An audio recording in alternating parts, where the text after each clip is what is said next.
దేశవ్యాప్తంగా గిగ్ వర్కర్లు సమ్మె చేస్తున్నారు. జొమాటో, స్విగ్గీ, బ్లింకిట్, జెప్టో, అమెజాన్, ఫ్లిప్కార్ట్లకు చెందిన గిగ్ వర్కర్లు సమ్మెలోకి వెళ్లారు. దాంతో న్యూ ఇయర్ వేడుకలపైన ప్రభావం పడనుంది. Telangana gig and platform workers union, Indian federation of app based transport workers ఈ సమ్మెకు మద్దతు తెలిపింది.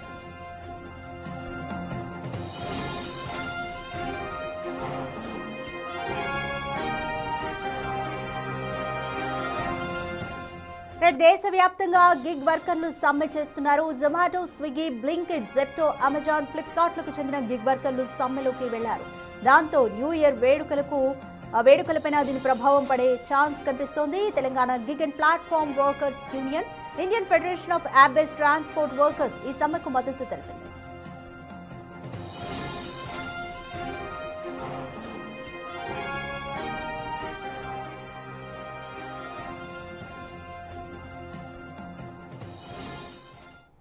మోర్ డీటెయిల్స్ మా ప్రతినిధి అంజుమా అందిస్తారు.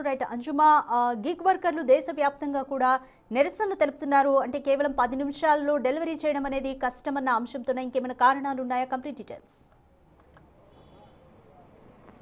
ఒక్క క్లిక్ చేస్తే చాలు అనుకున్న వస్తువులు ఇంటి ముందుకు వచ్చేస్తున్నాయి. దీని వెనకాల అనేక మంది డెలివరీ బాయ్స్ ఉన్నారు.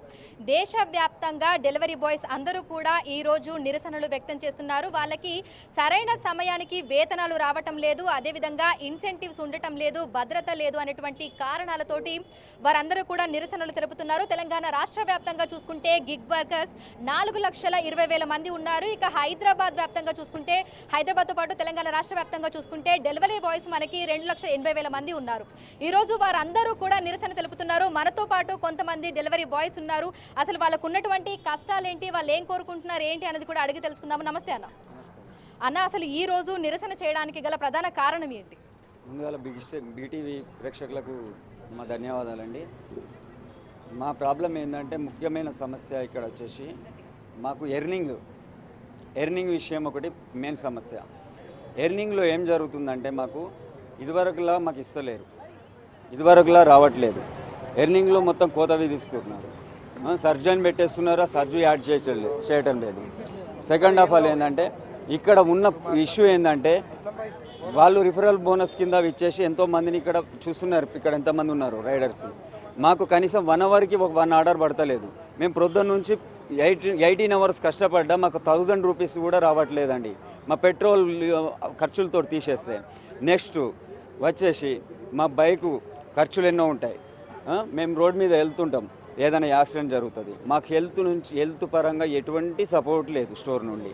ప్లస్ ఒక అంబులెన్స్ లేదు, ఒక హెల్త్ ఇన్సూరెన్స్ లేదు, ఒక పిఎఫ్ లేదు, ఎటువంటి విధంగా లేదు.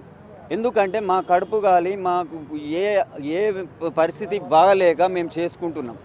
అయినా కానీ చాలాసార్లు మేనేజర్ గారికి, ఫీల్డ్ మేనేజర్ గారికి సంప్రదించినాం. సార్, మాకు ఎర్నింగ్ తక్కువ వస్తుంది, దయచేసి చూడండి అని ఇన్ని రోజుల నుంచి ఓపిక పట్టుకుంటూ వస్తున్నాం. సరే చూస్తాంలే అన్నారు. మాకు ఉన్న దగ్గర ఏరియా, ఉన్న చుట్టూ సరౌండింగ్ ఏరియాలు తీసేసి ఎక్కడో ట్రాఫిక్లో ఉన్న ఏరియాలు వేసేసి, మా టార్గెట్ ఇంకో 1 అవర్ ఉంది మేడం, 3 ఆర్డర్స్ కొట్టాలి, మా టార్గెట్ రీచ్ అవుతాం. ఆ టైంలో ఏం చేస్తున్నారంటే ట్రాఫిక్ ఏరియాలో వేస్తున్నారు. మేము అక్కడికి వెళ్ళొచ్చేసరికి 1 అవర్ పడుతుంది. మేము ఇక్కడ టార్గెట్ కోల్పోతున్నాం. ఇటువంటి సమస్యలు. ప్లస్ మాకు 12 గంటల వరకు నార్మల్ యావరేజ్గా మాకు వస్తుంది ఇన్కమ్, ఓకే పర్లేదు. 12 తర్వాత మాకు ఇన్కమ్ అనేది 5 o'clock వరకు మొత్తం తగ్గిపోతుంది మేడం. ఎండలో, అదే టైంలో ఎండ వస్తుంది. ఎండ టైంలో అప్పుడు మేము చేస్తూ ఉంటే మాకు 1 కిలోమీటర్కి 15 రూపీస్ కూడా వస్తలేదు మేడం. చూడండి మేడం, మెట్లు ఎట్లా ఉన్నాయి, ఎంత అది ఎక్కి దిగడానికి మాకు ఇచ్చే పైసలు లగేజ్ పట్టుకొని వాళ్ళ ఇంటి దగ్గర డోర్ మెట్లు ఎక్కి, ఒక్కొక్క దగ్గర లిఫ్ట్లు కూడా ఉన్నాయి మేడం, మేము మెట్లు ఎక్కి ఇచ్చి రావాలి. అన్న ఇది మేము 2 years నుంచి చేస్తున్నాం. చాలా మంది బ్రదర్స్ ఇంకా 7 years 8 years వాళ్ళు కూడా ఉన్నారు ఇక్కడ. అన్న, ఒకసారి మీరు చెప్పండి, మీరు ప్రతిరోజు డెలివరీ చేసేటువంటి సమయంలో ఎట్లాంటి ఇబ్బందులు ఎదుర్కొంటున్నారు అండ్ మీరు ఏం చెప్పాలనుకుంటున్నారు? నాది ఏం లేదు మేడం, ఇక్కడ నా ప్రాబ్లం ఏమంటే, నాకు రీజన్ లేకుండా నా ఐడి బ్లాక్ అయింది. మీ ఐడి బ్లాక్ చేశారు? రీజన్ లేకుండా. ఒకసారి చూపించండి. ఇక్కడ చూడండి, రీజన్ ఏం లేదు. నేను ఇక్కడ ఒక 10 days రాలేదు, నాకు వేరే పని ఉంది. 10 days రాక నేను ఐడి ఓపెన్ చేస్తే నా ఐడి బ్లాక్ చేసేసినారు. ఇంకేమో ఎర్నింగ్స్ ఏమో చాలా తక్కువ వస్తున్నాయి మేడం. ఇంకా ఫస్ట్ మాకు ఎంజీ ఉండే, ఎంజీ తీసేసినారు. 48 hours రూపాయలు ఉండే, అది తీసేసినారు. అది తీసేసి మళ్ళీ 45 ఆర్డర్స్ పెట్టినారు. దానికి ఇన్సెంటివ్ ఎంత పెట్టినారు? 665 పెట్టినారు. పెట్టిన తర్వాత సరే అది కూడా ఓకే అని మేము చెప్పినాం, అది కూడా కొడుతూనే ఉన్నాం. స్టోర్కి ఇంత లిమిట్ అని ఉండాలి మేడం, ఎక్కడైనా ఉంటుంది, కానీ ఇక్కడ చాలామంది ఉన్నారు. మాకు టార్గెట్ రీచ్ అయితే లేదు, అమౌంట్ అయితే లేదు. ఇంకోటి ఏమైనా యాక్సిడెంట్ అయిపోతుంది రోడ్ మీద, ఎవరు పట్టించుకుంటలేరు. హెల్త్ లేదు, ఇన్సూరెన్స్ లేదు, ఏం లేదు, మాకు అమౌంట్ లేదు. కమ్సే కమ్ ఫీల్డ్ మేనేజర్కి యాక్సిడెంట్ అయి ఫోన్ చేస్తుంటే కూడా ఫీల్డ్ మేనేజర్ రెస్పాన్స్ ఇస్తలేడు. ఎక్కడైనా ఏమైనా ఆర్డర్ ఆగిపోతే ఒక్కొక్క గంట అక్కడనే కూర్చోవాల్సి వస్తుంది. ఫీల్డ్ మేనేజర్ ఫోన్ లేపుతలేరు, క్యాన్సిల్ అవుతలేదు. ఇది మా ప్రాబ్లం మేడం. ఇంకా ప్లస్ ఏమంటే రైడర్స్కి ఏం మిలుగుతలేదు మేడం. ఇక్కడ రైడర్కి ఒకరిపై కూడా మిలుగుతలేదు. 18 గంటలు చేస్తున్నాం, 18 గంటలు, 13 గంటలు, 15 గంటలు చేస్తుంటే 1000 రూపాయలు వస్తున్నాయి. అలా పెట్రోల్ ఖర్చులు అవి ఇవి తీసేసి మాకు వస్తున్నాయి 500, 600, 400 ఏమి వస్తున్నాయి అంతే. నా ప్రాబ్లం ఇంకోటి నా ఏం రీజన్ కూడా లేదు. ప్రెసెంట్ వీళ్ళకి సపోర్ట్ చేసినంత వరకు నా ఐడి బ్లాక్ చేసినారు. అంటే మీతో పాటు ఉన్న వర్కర్స్కి మీరు సపోర్ట్గా ఉన్నారు, వాళ్ళ తరపున మాట్లాడారు అని చెప్పేసి మీ ఐడి బ్లాక్ చేశారా? ఎర్నింగ్ తక్కువ వస్తుంది, నా ఐడి ఎర్నింగ్ తక్కువ వస్తుంది, అందరికి ఎందుకు ఎర్నింగ్ తక్కువ వస్తుందని ఫీల్డ్ మేనేజర్ గారితో మాట్లాడారు. మాట్లాడితే ఇతను ఉంటే వీళ్ళందరికీ గైడెన్స్ ఇస్తున్నాడు అని చెప్పేసి ఈ ఐడి బ్లాక్ చేశారు ఇతన్ని. ఇందులో ఏం వేరే విషయం ఏం లేదు. మళ్ళీ 2 డేస్కి అతన్ని మళ్ళీ మామూలుగా ఐడి కావాలి, కానీ కాకుండా చేస్తున్నారు. ఇదొకటి పోతే ఎవరు మాట్లాడినా వాళ్ళ ఐడీలు బ్లాక్ చేస్తున్నారు. ఏంటంటే మొత్తం ఎట్లా అంటే పాలిటిక్స్ అనే గేమ్ తోటి మమ్మల్ని ఎట్లా క్యాచ్ చేస్తున్నారంటే అట్లా క్యాచ్ చేస్తున్నారు. ఇప్పుడు మేము ఇవాళ పని చేయకపోతే మాకు పూట నడవదు మేడం. ఎట్టి పరిస్థితుల్లో 10 ఇచ్చిండా 5 ఇచ్చిండా చూడకుండా పని చేసుకుంటున్నాం. కానీ ఎన్ని రోజులని పెడతాం మేడం మా బాధలు? ప్రతి ఒక్కరికి ఇప్పుడు ఇంతమంది ఉన్నారా? అయితే మేడం అలా మీరు చెప్పండి. అంటే ఇందాక మీరు మాట్లాడుకుంటూ అన్నారు కనీసము తీసుకెళ్లేటప్పుడు సరిగ్గా ప్రాపర్గా ప్యాకేజింగ్ కూడా ఉండట్లేదు, దానివల్ల కూడా ఇబ్బందులు అవుతున్నాయి అని చెప్పేసి అని ఒకసారి దాని గురించి చెప్పండి అన్న. మేడం ఏంటంటే మేడం ఇప్పుడు కవర్ది ఒక ఇంత వెయిట్ అనేది ఉంటుంది. వాళ్ళు హెవీ వెయిట్ వేసి ఇవ్వడం వల్ల గ్లాస్ బాటిల్స్ అనేది నా కాలిపైన పగిలికి 4 కొబ్బరి బొండలో ఒకటి బ్రూ కాఫీ డబ్బా ఉంటుంది కదా మేడం, అది వేసారు కింద. నేను వెళ్తుంటే చినిగిపోయి కాలిపైన పడి సీసా గుచ్చుకొని ఇన్ఫెక్షన్ అయింది మేడం నాకు. సో గవర్నమెంట్ హాస్పిటల్కి వెళ్ళి నేను చూసుకున్నాను. సో ఆఫ్టర్ ఇక్కడికి వచ్చి చిన్న బ్యాండేజ్ అడిగినా కూడా ఇవ్వలేదు మేడం, లేదని చెప్తున్నారు. మేము సెక్యూరిటీ అతనికి అడిగితే మా మేనేజర్కి అడిగితే లేదని చెప్పాడు మేనేజర్. అది మేడం రేపు ఫ్యూచర్లో మాకు ఏమైనా యాక్సిడెంట్ ఏమైనా అయితే రేపు నాడు వీళ్ళు ఆదుకుంటారనే నమ్మకం మాకు ఎలా వస్తుంది మేడం? ఆఫ్టర్లో ఒక బ్యాండేజీ 20 రూపాయలది ఐట్మెంట్ లేనిది రేపు నాడు మమ్మల్ని వాళ్ళు ఏం ఆదుకుంటారు? ఇప్పుడు ఇక్కడ బ్రాంచ్లో ఎంతమంది డెలివరీ బాయ్స్ ఉన్నారు? మీరు ఇక్కడ చుట్టుపక్కల ఏ ఏరియాలలో డెలివరీస్ చేస్తూ ఉంటారు? ఇక్కడ వచ్చేసి శ్రీరామ్ నగర్, కొండాపూర్, రాఘవేంద్ర కాలనీ, మసీద్ బండ ఇక్కడ మేడం మేము చేసేది. ఇక్కడ వచ్చేసి దాదాపు 150 రైడర్స్ ఉంటారు మేడం ఈ స్టోర్కి వచ్చేసి. ఓకే, సో అంటే ఇన్సెంటివ్స్ అనేవి సరిగ్గా రావట్లేదు, తర్వాత బైక్ మెయింటెనెన్స్ కానీ పెట్రోల్ ఛార్జెస్ పెరిగిపోయినాయి. సో వాటి వల్ల కూడా రోజువారీ చేసిందైతే ఏదైతే అమౌంట్ వస్తుందో అవన్నీ కూడా ఈ ఖర్చులకే వెళ్ళిపోతున్నాయి అని చెప్పేసి అని అంటున్నారు. సో ఎట్లాంటి ఇబ్బందులు ఎదుర్కొంటున్నారు మీరు ప్రతిరోజు ఈ డెలివరీ చేసేటువంటి సమయంలో? ముందుకు గతంలో 2 years బ్యాక్ పెట్రోల్ ఇన్సెంటివ్ డబ్బులు ఇచ్చేది మేడం. సో ఇప్పుడు ఆ పెట్రోల్ ఇన్సెంటివ్ డబ్బులు కూడా మాకు ఇవ్వట్లేదు. సో ఇప్పుడు ఏంటంటే మేడం 48 ఆర్డర్స్కి 1750 ఇస్తారు మాకు. సో మేము 35 ఆర్డర్స్ కొట్టిన తర్వాత మిగతా టార్గెట్ రీచ్ అయ్యే ముందు ఆర్డర్లు ఆపేస్తారు కావాలని చెప్పేసి. మాకు వేయకుండా వేరే వాళ్ళకి టార్గెట్ ఎవరైతే కాదో ఫుడ్ వాళ్ళకి వేస్తున్నారు. సేమ్ కంపెనీ మేడం, వాళ్ళు కూడా స్విగ్గీ కంపెనీ. సో వాళ్ళు మాకు టార్గెట్ అనేది రీచ్ కాకుండా చేస్తున్నారు మేడం. దానివల్ల మేము సఫర్ అవుతున్నాం. దేశవ్యాప్తంగా డెలివరీ బాయ్స్ అంటే గిగ్ వర్కర్స్ అందరూ కూడా నిరసన తెలుపుతున్నారు. సో ఎవరైతే ఈ స్ట్రైక్లో పార్టిసిపేట్ చేశారో వాళ్ళ ఐడీలు బ్లాక్ చేస్తామని చెప్పి ఈ కామర్స్ కంపెనీల నుంచి వార్నింగ్స్ కూడా వస్తున్నాయని విన్నాము, అది నిజమేనా? వచ్చాయి మేడం, మార్నింగ్ కూడా మాకు వార్నింగ్ ఇచ్చారు వాడు. మీరు ఒకవేళ ఇవాళ ఆపితే మీ ఐడీలు మొత్తం పర్మనెంట్గా బ్లాక్ అవుతాయి అంటే నేనేమన్నా మేడం సెంట్రల్ టీం వాళ్ళు ఉన్న దేనికి మీరు బ్లాక్ చేస్తే మేము తప్పు చేస్తే సెంట్రల్ టీం వాళ్ళు బ్లాక్ చేస్తారు పర్మనెంట్ బ్లాక్. సో మీరు మా ఐడీలు ఎందుకు హోల్డ్లో పెడుతున్నారు?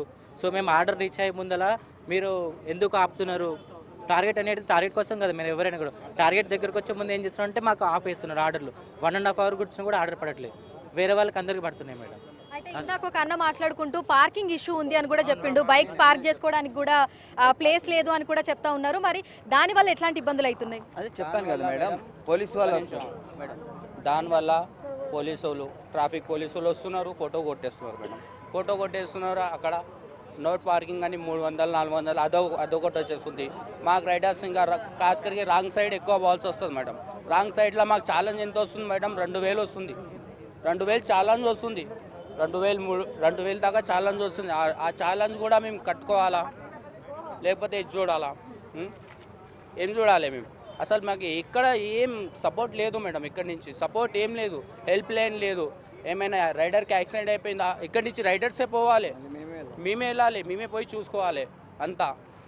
రీజన్ లేదు మేడం, ఏం రీజన్ లేదు ఇక్కడ. రీజన్ చూడండి, రీజన్ ఏం లేదు. ట్రాఫిక్ పోలీస్ సార్ వాళ్ళు కూడా వచ్చి వాళ్ళకి వార్నింగ్ ఇచ్చారు, స్టోర్ మేనేజర్ వాళ్ళకి, మీకు పార్కింగ్ అనేది డెలివరీ బాయ్ వాళ్ళకి లేదంటే అక్కడ పెట్టుకోమంటున్నారు మేడం.